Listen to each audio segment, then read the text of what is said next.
أعوذ بالله من الشيطان الرجيم. بسم الله الرحمن الرحيم.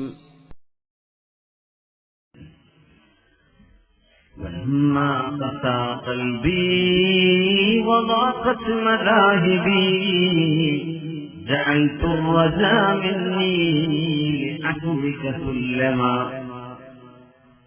فأعظمني ذنبي فلما قرنته بعفوك ربي كان عفوك أعظما وما زلت ذا عفو عن الذنب لم تزل تجود وتعفو منة وتكرما. നേർവഴിയിലായി അടിപതറാതെ നീങ്ങാൻ കഴിയുന്ന, സജ്ജനങ്ങളുടെ മാർഗത്തിൽ അടിയുറച്ചു നിൽക്കാൻ കഴിയുന്ന നേർമാർഗം എന്താണെന്ന് ബോധ്യപ്പെട്ടതിന് ശേഷം ഒരാണു അങ്ങോട്ടോ ഇങ്ങോട്ടോ വഴിതെറ്റാതെ സത്യം ബോധ്യപ്പെട്ടു കഴിഞ്ഞാൽ അതിന് എന്ത് ത്യാഗം ചെയ്യാനും സന്നദ്ധമാണ് സത്യവിശ്വാസി. നമ്മൾ ജീവിക്കുന്നത് തിന്നാനും കുടിക്കാനും മാത്രമല്ല, നമ്മൾ ജീവിക്കുന്നത് വീട് വെക്കാനോ കുടുംബത്തോടൊപ്പം ഉല്ലസിച്ച് ജീവിതങ്ങൾ കഴിഞ്ഞു പോകുന്ന ഒരു വൃഥാവിലുള്ള ജീവിതമല്ല ഇത്. ഇത് വരാൻ പോകുന്ന ഒരു ജീവിതത്തിന്റെ തുടക്കമാണ്, വരാൻ പോകുന്ന ഒരു ജീവിതത്തിന്റെ ഒരുക്കമാണിത്. ചില ആളുകൾക്ക്, ഗൾഫിൽ നിന്ന് വരുന്ന ആളുകൾക്ക് അവർക്ക് ലഗേജ് പാക്ക് ചെയ്യാൻ ചിലപ്പോൾ കിട്ടുന്നത് 1 മണിക്കൂറായിരിക്കും. ചില ആളുകൾ 6 മാസം മുമ്പ് കട്ടിലിനടിയിലേക്ക് ഒരുമിച്ച് കൂട്ടി ചില വരുമ്പോ കിലോയിരിക്കും. എങ്ങനെയാണ് എയർലൈൻസിൽ സ്റ്റാഫിനെ വിളിക്കും, അവർ വിളിക്കുന്ന പരിചയക്കാർക്ക് വിളിക്കും, എയർപോർട്ടിൽ വിളിക്കും. ചില ആളുകൾ 2 മാസം കൊണ്ട് പാക്ക് ചെയ്യും, ചില ഒരാഴ്ച കൊണ്ട്, ചിലർ പാക്ക് ചെയ്യും 1 ദിവസം, ചില 2 ദിവസം കൊണ്ട് പാക്ക് ചെയ്യും. ഇങ്ങനായ മനുഷ്യർ ആണും പെണ്ണും മനസ്സിലാക്കുക, നമ്മുടെ പാക്കിങ്ങിന് അല്ലാഹു തന്ന കാലം 70, 60, 90 കൊല്ലമായിരിക്കും. ചിലപ്പോ ചിലരുടെ പാക്കിങ് 20 വയസ്സാകുമ്പോഴേക്കും തീരും. ചില ആളുകൾ ലഗേജ് പാക്ക് ചെയ്താകുമ്പോഴേക്കും 16 വയസ്സായിട്ടുള്ളൂ, പെട്ടെന്ന് കൊണ്ടുപോകുന്നു. അതുകൊണ്ട് പാക്കിങ്ങിന് സമയമില്ല. ഇപ്പോഴേ ആരംഭിച്ചേക്കുക, സമയമായി. എപ്പോഴും കടന്നു പോകാം. ആ ഒരു ലോകത്തിന് വേണ്ടിയുള്ള ജീവിതമാണിത്. പരലോകം രക്ഷപ്പെടണം. ദുന്യാവ് കഷ്ടപ്പെട്ടുകൊണ്ടും അല്ലാതെയും ദുന്യാവ് കഴിഞ്ഞു പോകും. രോഗം വന്നിട്ടുമല്ലാതെയും വീട് വെച്ചിട്ടുമില്ലാതെയും കുറെ കടമായിട്ടുമല്ലാതെയും കുറെ സങ്കടപ്പെട്ടിട്ടും കണ്ണീര് വാർത്തിട്ടും കുറെ ചിരിച്ചിട്ടും തമാശ പറഞ്ഞിട്ടും എങ്ങനെയും ഈ ലോകത്തെ ജീവിതം അവസാനിച്ചു കളയും. പക്ഷേ നാളെ പരലോകം രക്ഷവേണം.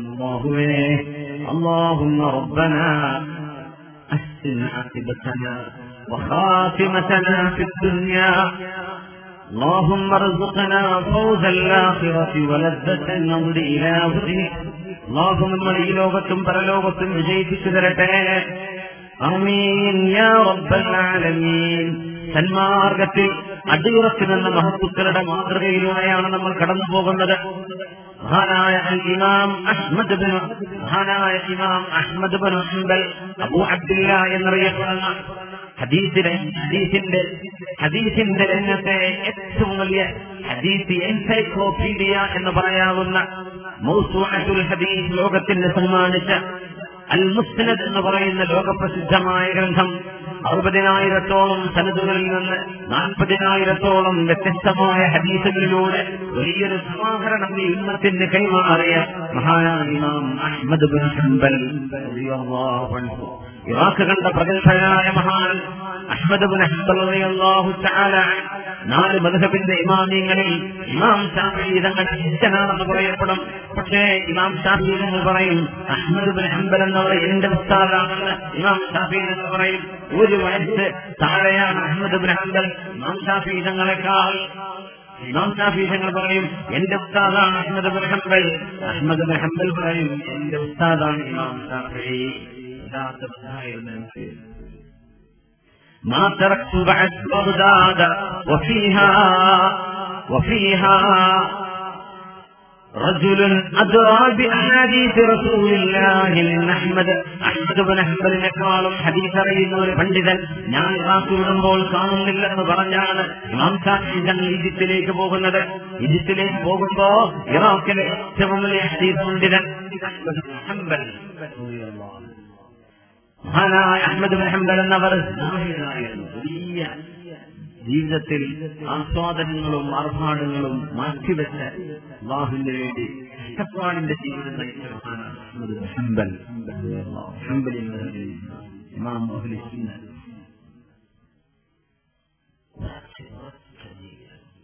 പോലെ വലിയ പരീക്ഷണങ്ങളുണ്ട്. അന്നത്തെ വിദഗ്ധകാർ ബിദഈ ആശയങ്ങൾ കടന്നു വരുന്ന കാലമെന്ന് മുഅ്തസിലികളുണ്ട്. അന്ന് ഖൽഖുൽ ഖുർആൻ വാദമുണ്ട്. അന്നത്തെ ഭരണാധികാരികൾ ബിദഅത്തുകാരായിരുന്നു, പുത്തനാശയക്കാരായിരുന്നു. ഭരണാധികാരികൾ അധികാരം അവരുടെ കയ്യിലാണ്. മുഅ്തസിം ബില്ലാഹ് എന്ന് പറയുന്ന ഭരണാധികാരി പുത്തനാശയക്കാരനാണ്, പുതിയ ആശയക്കാരനാണ്. അഹ്ലുസ് സുന്ന വൽ ജമാഅത്തിന്റെ അഖീദത്തിന് വിരുദ്ധമാണ്. അല്ലാഹുവിന്റെ ഖുർആൻ, നമ്മൾ ഓതുന്ന ഖുർആൻ അല്ലാഹുവിന്റെ വചനം, എഴുതിയ പേപ്പറല്ല, മഷിയല്ല, ഖുർആനിന്റെ ചട്ടയല്ല. ഖുർആനിലുള്ള ആയത്തുകൾ അല്ലാഹു അവതരിപ്പിച്ചത്, അത് സൃഷ്ടിക്കപ്പെട്ടതല്ല. അത് സൃഷ്ടാവായ അല്ലാഹു ഖാലിഖാണ്, സൃഷ്ടാവാണ്. സൃഷ്ടാവിന്റെ വാക്കുകളും സൃഷ്ടിക്കപ്പെട്ടതല്ല. ഇതാണ് അഹ്ലുസ് സുന്ന വൽ ജമാഅത്തിന്റെ അഖീദ. ഇതാണ് നമ്മുടെ വിശ്വാസം, അതാണ് ശരിയായ വിശ്വാസവും. എന്നാൽ അത് സൃഷ്ടിക്കപ്പെട്ടതാണ്, മഖ്ലൂഖാണ് എന്ന ഒരു വാദം അന്നത്തെ മുഅ്തസിലികൾ കൊണ്ടുവന്നപ്പോ, ഭരണാധികാരികൾ മുഅ്തസിലികളാണ്, അവർ ഇമാമിയങ്ങളെ കൊണ്ട് പണ്ഡിതന്മാരെ കൊണ്ട് പറയിപ്പിച്ചു ഖുർആൻ സൃഷ്ടിയാണ് എന്ന്. ഖുർആൻ എന്ന പേപ്പറിനെ കുറിച്ചല്ല നമ്മൾ പറയുന്നത്, ഖുർആന്റെ ചട്ടയെ കുറിച്ചല്ല. സൃഷ്ടി തന്നെ. പക്ഷേ ഖുർആൻ എന്ന റബ്ബിന്റെ വചനങ്ങൾ, അസലിയായ അബദിയായ അല്ലാഹുവിന്റെ വചനങ്ങൾ, അവന്റെ ദാത്ത് ഖദീമായ പോലെ, അസലായ പോലെ അല്ലാഹുവിന്റെ കലാം അങ്ങനെയാണ്. റബ്ബിന്റെ സംസാരം മനുഷ്യന്റെ സംസാരം പോലെയല്ല, റബ്ബിന്റെ ദാത്തിന്റെ ഭാഗമാണത്. ഖുർആൻ സൃഷ്ടിക്കപ്പെട്ടതാണ് എന്ന വാദത്തിന്റെ ഒരു അപകടം, സൃഷ്ടിക്കപ്പെട്ടത് ചേഞ്ച് ചെയ്യപ്പെടുന്നതാണ്, മാറ്റത്തിരുത്തലുകൾക്ക് വിധേയമാകും. ഖുർആൻ തിരുത്തപ്പെടേണ്ടതാണ് എന്ന് പിന്നെ വാദിക്കേണ്ടി വരും. എന്നാൽ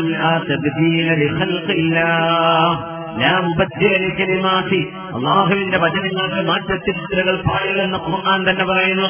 അതുകൊണ്ട് ഖുർആൻ സൃഷ്ടിയല്ല, ഖുർആൻ സൃഷ്ടിക്കപ്പെട്ടതല്ല, ഖുർആൻ സൃഷ്ടാവിന്റെ സൃഷ്ടിക്കപ്പെടാത്ത കലാമാണ്. ഇതാണ് നമ്മുടെ വിശ്വാസ പ്രമാണങ്ങൾക്ക് മനസ്സിലാക്കാൻ കഴിയുന്നത്. ഞങ്ങൾ സ്വീകരിക്കുന്നില്ല. മഹാനായ അഹ്മദ് ബിൻ ഹംബൽ റളിയല്ലാഹു തആല അൻഹുവിനോട് അന്നത്തെ ഭരണാധികാരി അവരുടെ വാദം അംഗീകരിക്കാൻ വേണ്ടി പറഞ്ഞു, ഖുർആൻ സൃഷ്ടിയാണെന്ന് വാദിക്കാൻ വേണ്ടി പറഞ്ഞു. മഹാനവറുകൾ സമ്മതിക്കുന്നില്ല. മഹാനായ അഹ്മദ് ബിൻ ഹംബൽ റളിയല്ലാഹു തആല അൻഹു സത്യം വിളിച്ചു പറഞ്ഞു. മഹാനവറുകൾ നോമ്പുകാരനാണ്. അഹ്മദ് ബിൻ ഹംബൽ എന്നവരെ 40 കൊല്ലത്തോളമാണ് ജയിലിലടച്ചത്. ഓർക്കണം, 40 കൊല്ലം. 40 കൊല്ലമാണ് ജയിലിലടച്ചത്. എന്തിന്? ഖുർആൻ സൃഷ്ടിയാണ് എന്ന് പറയാത്തതിന്റെ പേരിൽ. ആളുകൾ പറഞ്ഞു ഖുർആൻ ഗൈറു മഖ്ലൂഖ്. പണ്ഡിതന്മാർ ഒരുപാട് പ്രതിസന്ധികൾ തരണം ചെയ്യുന്നു. രാഷ്ട്രീയക്കാർക്ക് വേണ്ടി, ഭരണാധികാരികൾക്ക് വേണ്ടി പലരും അടിയറവെക്കേണ്ടതാണ്. വെല്ലുവിളികൾക്ക് വേണ്ടി പലരും അടിയറവെക്കേണ്ടതാണ്. സത്യയായ സത്യം തുറന്നു പറയാനുള്ള ചങ്കൂറ്റം നഷ്ടപ്പെടുന്നതാണ്. അഹ്മദ് ബിൻ ഹംബൽ എന്നവരെ വെയിലത്ത് കൊണ്ടുവന്ന് നിർത്തുന്നു. വെയിലത്ത് കൊണ്ടുവന്നു. മഹാൻപകൾ നോമ്പുകാരനാണ്.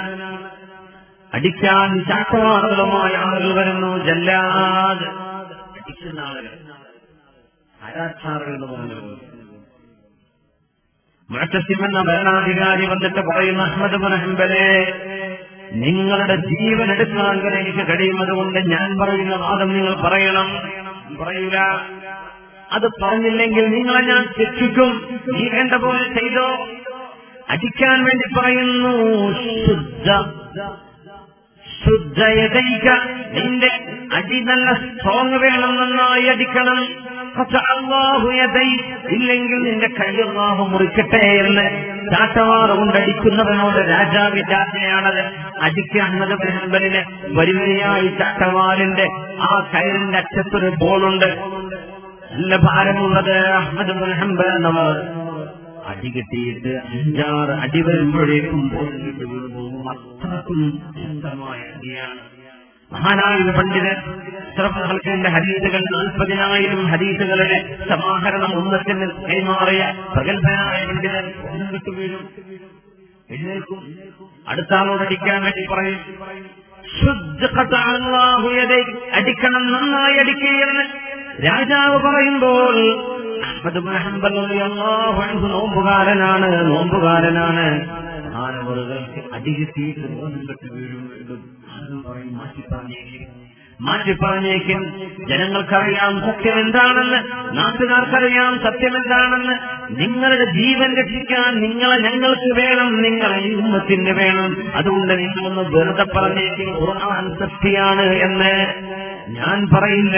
നൂറുകണക്കിന് ശിഷ്യന്മാർ, നൂറുകണക്കിന് വിദ്യാർത്ഥികൾ എനിക്ക് ചുറ്റുമുണ്ട്. അഹ്മദ് ഇബ്നു ഹംബൽ ഖുർആൻ സത്യമാണെന്ന് പറഞ്ഞാൽ ഖിയാമത്ത് നാൾ വരെ ഞാൻ പറഞ്ഞ ആ വാക്ക് രേഖപ്പെട്ട് കിടക്കുകയും ഞാൻ ആ പറയാനുള്ള സാഹചര്യം എന്താണെന്ന് മനസ്സിലാവാതിരിക്കുകയും ചെയ്യുമ്പോ തെറ്റായ ഒരു വിവരം ഞാൻ ലോകത്തിന് കൈമാറി എന്ന് വരും. അതുകൊണ്ട് ഞാൻ പറയൂല ഖുർആൻ സൃഷ്ടിയല്ല, ഖുർആൻ മഖ്ലൂഖല്ല എന്ന അഹ്ലുസുന്ന വൽ ജമാഅത്തിന്റെ അഖീദയെ ഉയർത്തിപ്പിടിച്ചുകൊണ്ട് മഹാനവറുകൾ അടി വാങ്ങിക്കുകയാണ്.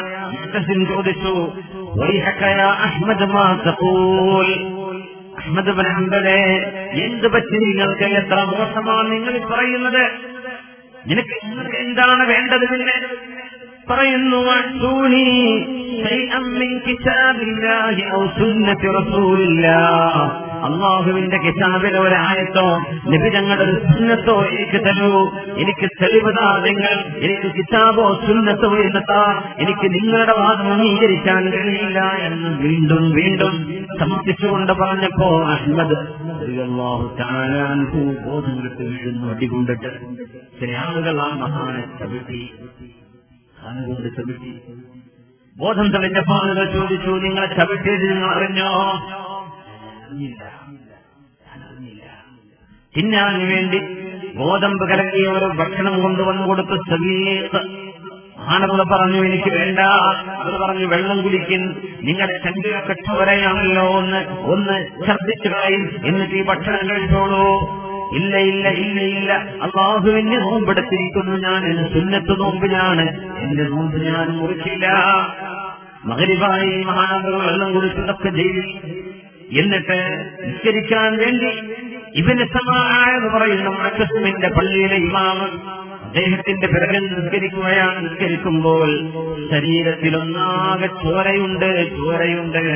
നിസ്കാരം കഴിഞ്ഞപ്പോ ഇബ്നു സമാഅ ചോദിച്ചു, അഹ്മദ് ഇബ്നു ഹംബലേ ചോരയിൽ നിസ്കരിക്കുമ്പോൾ നജസല്ലേ, നിങ്ങളുടെ നിസ്കാരം സ്വഹീഹാകുമോ? അഹ്മദ് ഇബ്നു ഹംബൽ പറഞ്ഞു, സല്ലല്ലാ ഉമർ ഇബ്നുൽ ഖത്താബ് റളിയല്ലാഹു തആല അൻഹു വജ്റുഹു യസഅദു ദമാഹ്. ഉമർ ഇബ്നുൽ ഖത്താബ് എന്നവരെ കഠാര കൊണ്ട് സുബഹിനിസ്കാരത്തിൽ ആ മഹാന്റെ വയറിട്ട് കൂട്ടിയപ്പോ ഉമർ റളിയല്ലാഹു അൻഹുവിന്റെ വയറ് കീറുകയും കുടൽമാലകൾ അറ്റുപോവുകയും ചെയ്യുന്ന ആ മജൂസിയായ മനുഷ്യന്റെ പുത്രനിൽ ഉമർ റളിയല്ലാഹു അൻഹുവിന്റെ ശരീരത്തിൽ നിന്ന് ചോര ഒലിച്ചുകൊണ്ടിരിക്കുമ്പോഴല്ലേ ആ സുബഹിനിസ്കാരം മഹാനവറുകൾ നിർവഹിച്ചത്, സുബഹിനിസ്കാരം മഹാനവറുകൾ മടക്കി നിസ്കരിച്ചത്. അതുകൊണ്ട് ഈ സന്ദർഭത്തിൽ ചോര ഒലിച്ചാലും അല്ലാഹുവിന്റെ നിസ്കാരം സ്വീകരിക്കും, അവൻ അറിയുമല്ലോ എന്റെ അവസ്ഥയെന്ന് മഹാനായ അഹ്മദ് ഇബ്നു ഹംബൽ റളിയല്ലാഹു തആല പണ്ഡിത ലോകത്ത് പണ്ഡിതന്മാർ ചെയ്ത സേവനങ്ങൾ നോക്കിയാൽ ചരിത്രത്തിൽ മഹാത്ഭുതങ്ങൾ കാണാൻ കഴിയും. മഹാത്ഭുതങ്ങൾ ഒരു കാര്യം സൂചിപ്പിച്ചോട്ടെ. മഹാനായ അഹ്മദ് ഇബ്നു ഹംബൽ വർഷങ്ങളോളം 40 കൊല്ലത്തോളം പല തവണകളായി ജയിലിൽ നിന്ന് കയറിയിറങ്ങിയിട്ടുണ്ട്. കൊലപാതക കുറ്റത്തിനല്ല, മോഷണത്തിനല്ല. അന്നത്തെ ഭരണാധികാരികളുടെ ആശയം അംഗീകരിക്കില്ല എന്ന് പറഞ്ഞതിന്റെ പേരിൽ, അഹ്ലുസുന്ന വൽ ജമാഅത്തിന്റെ ആശയം വിളിച്ചു പറഞ്ഞതിന്റെ പേരിൽ ഭരണാധികാരം ഇവിടെ പ്രശ്നമല്ല. ഭരണാധികാരം ആരുടെ കയ്യിലെന്നത് പ്രശ്നമല്ല. ഇന്നത്തെ ആധുനിക ലോകത്തും അത് പ്രശ്നമല്ല. അഹ്ലുസുന്ന വൽ ജമാഅത്ത് അതിന്റെ വിശ്വാസങ്ങൾ ലാ തസാലു ത്വാഇഫത്തുൻ മിൻ ഉമ്മത്തി ളാഹിരീന അലൽ ഹഖ് ലാ യദുർറുഹും മൻ ഖാലഫഹും ഹത്താ യഅതി അംറുല്ലാഹ്. ഈ ഉമ്മത്തിലെ ഒരു വിഭാഗം ആളുകൾ അല്ലാഹുവിന്റെ റസൂലും അല്ലാഹുവും ഇഷ്ടപ്പെടുന്ന മാർഗത്തിൽ ഒരു ചെറു വിഭാഗം ലോകാവസാനം വരെ നിലനിൽക്കുക തന്നെ ചെയ്യും. ലാ യദുർറുഹും മൻ ഖാലഫഹും, അവരോട് എതിര് നിൽക്കുന്ന ഒരാളുടെ എതിർപ്പ് കൊണ്ടും അവർക്ക് പരാജയം ഉണ്ടാവില്ല, അവര് വളരുക തന്നെ ചെയ്യുമെന്ന് അഷ്റഫുൽ ഖൽഖ് തങ്ങൾ പറഞ്ഞ ആ ഒരു ഖില്ലത്തുൽ ഖലീലിൽ അല്ലാഹു നമ്മൾ ഉൾപ്പെടുത്തി തരട്ടെ. ആമീൻ യാ റബ്ബൽ ആലമീൻ. അഹ്മദ് ബിൻ ഹംബൽ എന്നവരെ ജയിൽ മോചിതനായിട്ട് ആ അനുഭാവനെ ചികിത്സിക്കാൻ കൊണ്ടുവരുന്നു. ആകെ മുറിവാൻ മഹാനവരുടെ ശരീരം കീറിയിട്ടുണ്ട്, ചതവ് വന്നിട്ടുണ്ട്. മഹാനവരുടെ ശരീരത്തിലും മുറിവുകൾക്ക് എല്ല് കാണും വിധം ആഴമുണ്ട്. ഡോക്ടറുകളുടെ മസാജ് ചെയ്യുമ്പോ മരുന്ന് തേച്ച് പിടിപ്പിക്കുമ്പോ സഹിക്കാൻ പറ്റാത്ത വേദന. ആ വേദനയിൽ അഹ്മദ് ബിൻ ഹംബൽ എന്നവർ പറഞ്ഞത് ഓർമ്മയുണ്ടോ? اللهم اغفر للمعتصم اللهم اغفر للمعتصم اللهم اغفر للمعتصم. അല്ലാഹുവേ മുഅ്തസിമിന് പുറത്തു കൊടുക്കണേ, മുഅ്തസിമിന് പുറത്തു കൊടുക്കണേ, മുഅ്തസിമിന് പുറത്തു കൊടുക്കണേ. ചോദിച്ചു, യാ അബാ അബ്ദില്ലാഹ്, എന്താണ് അഹ്മദ് ബിൻ ഹംബലെ നിങ്ങൾ പറയുന്നത്? നിങ്ങളെ മൃഗങ്ങൾ അടിക്കുന്ന പോലെ അടിക്കാൻ ഓർഡർ ചെയ്ത ആ രാജാവിന് വേണ്ടി നിങ്ങൾ ദുആ ചെയ്യുകയോ? അയാളല്ലേ നിങ്ങൾ ഇങ്ങനെ അടിച്ചത്? അയാളല്ലേ നിങ്ങൾ ശിക്ഷിച്ചത്? ആ മനുഷ്യന് വേണ്ടി നിങ്ങൾ പ്രാർത്ഥിക്കുകയോ? അന്നത്തെ ഭരണാധികാരി മുഅ്തസിം ബില്ലക്ക് നീ പുറത്തു കൊടുക്കണേ പടച്ചവനെ എന്ന് ആര് ദുആ ചെയ്യുന്നു? ആ മുഅ്തസിമിന്റെ ആളുകളുടെ അടി കൊണ്ടിട്ട് വേദനയാൽ മുറിവ് കൊണ്ട് പുളയുന്ന അഹ്മദ് ബിൻ ഹംബൽ റളിയല്ലാഹു തആല അൻഹു അങ്ങനെ ഒരു പ്രാർത്ഥന പ്രാർത്ഥിക്കാൻ കാരണമുണ്ട്. മുഅ്തസിം എന്തായിരുന്നു? മുഅ്തസിം സയ്യിദ് കുടുംബത്തിൽപ്പെട്ട ആളാണ്. മുഅ്തസിം നബി തങ്ങളുടെ പരമ്പരയിൽ വരുന്ന ആളാണ്. അഹ്മദ് ബിൻ ഹംബൽ തങ്ങൾ പറയുന്നു, അല്ലാഹുവിന്റെ റസൂലിന്റെ കുടുംബത്തിൽ വരുന്ന ഒരു തങ്ങളാണ് മുഅ്തസിം. എന്നെ ആക്രമിച്ചു ശരി തന്നെയാണ്, എന്നെ ആക്രമിച്ചു എന്നത് ശരി തന്നെയാണ്. പക്ഷേ അല്ലാഹുവിന്റെ റസൂലിന്റെ പേർക്കിടാവിൽ നബി തങ്ങളുടെ പരമ്പരയിൽ വരുന്ന ഒരു സയ്യിദിനോട് ഞാൻ മോശമായി പെരുമാറിയെന്നോ, അല്ലാഹുവിന്റെ റസൂലിന്റെ കുടുംബത്തിൽ വരുന്ന ഒരു സയ്യിദിനെ ഞാൻ മോശമായി പറഞ്ഞെന്നോ, എന്റെ നാവുകൊണ്ട് ഞാൻ ചീത്ത പറഞ്ഞെന്നോ അല്ലാഹുവിന്റെ റസൂൽ അറിയുമ്പോൾ നബി തങ്ങൾക്ക് എന്നോട് എത്ര വിദ്വേഷം ഉണ്ടാകും.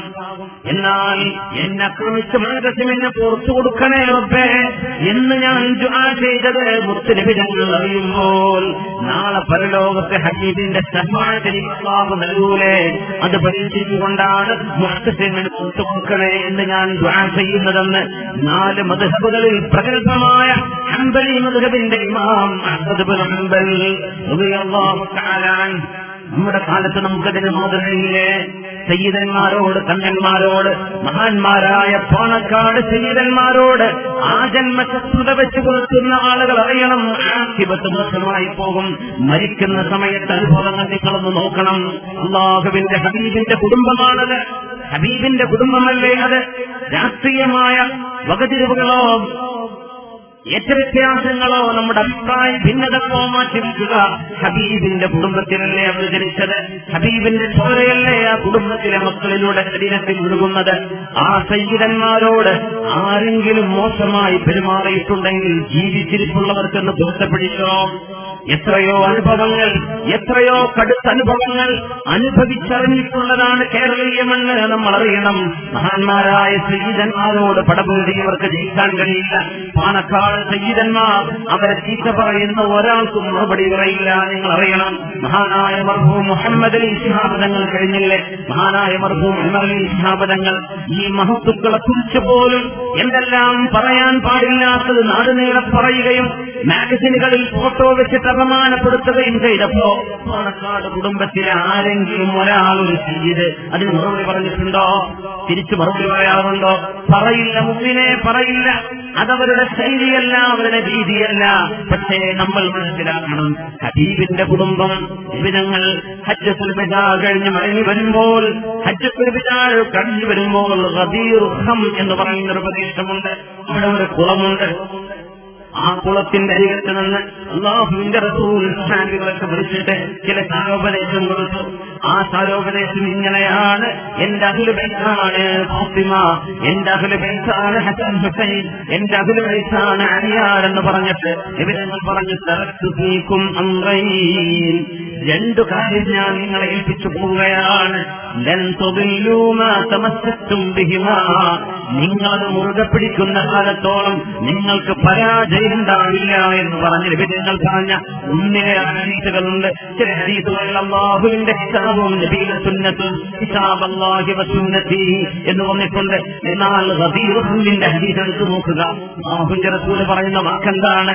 തറക്തു ഫീകും അംറൈൻ, രണ്ട് കാര്യം ഞാൻ നിങ്ങളെ ഏൽപ്പിച്ചു പോവുകയാണ്, നിങ്ങളത് മുറുകെ പിടിക്കണം.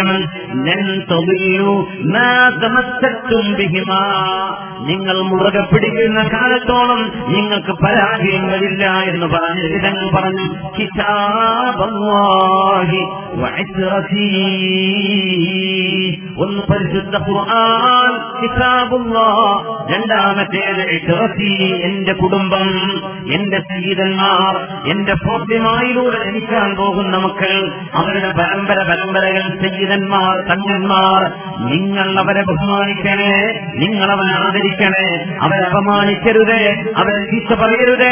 അത് നിങ്ങൾ ചെയ്യാത്ത കാലത്തോളം നിങ്ങൾക്ക് വിജയമുണ്ട്.